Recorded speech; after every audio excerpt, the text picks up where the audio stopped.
Hello. I believe the first thing to consider in a discussion like this is what exactly defines social media. One definition I found was from Merriam-Webster, which is forms of electronic communication, such as websites for social networking and microblogging, through which users create online communities to share information, ideas, personal messages, and other content, such as videos.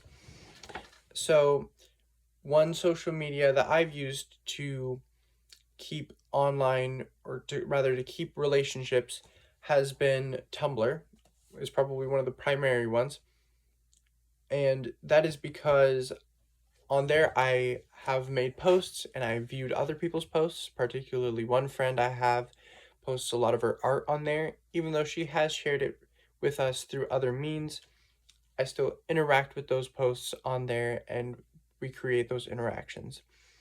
And on with Reddit as well, I would say I've less used that one in the way I have with Tumblr. However, I've shared Reddit posts mostly through text messages as a way to communicate with friends. And then social media like Discord and Snapchat, particularly their direct or group messaging uh, features, I've used to communicate with friends a lot, primarily Discord of the two. And then even though it doesn't quite fit the definition of social media, if we consider a more broad online communication, then text messages are something I've used a lot, very regularly, to communicate with friends and family, particularly for just conversations or for jokes, for venting, for planning out hangouts, things like that. Now, one instance of a relationship that I've maintained through online communication methods is I have a friend who moved to Germany at the beginning of the school year, so roughly 9-ish months ago, and I don't believe he's able to access texting or calling at this point, probably due to some sort of international problems.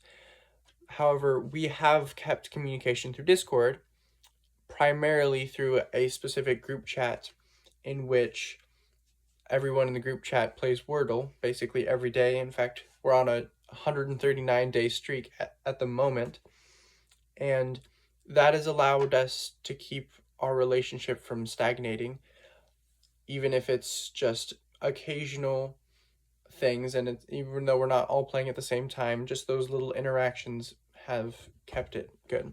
And sure, there's probably been times where online communication has caused tensions. However, most of it has been good in my experience. However, I do believe that face-to-face communication is more effective in maintaining relationships. I have never personally made a friend online, at least one significant enough to really stick with me. I believe the clarity, the ability to time jokes better, the physical closeness, just the wider breadth of experiences that you can have in person, all those things just increase the uh, the ability to connect with somebody.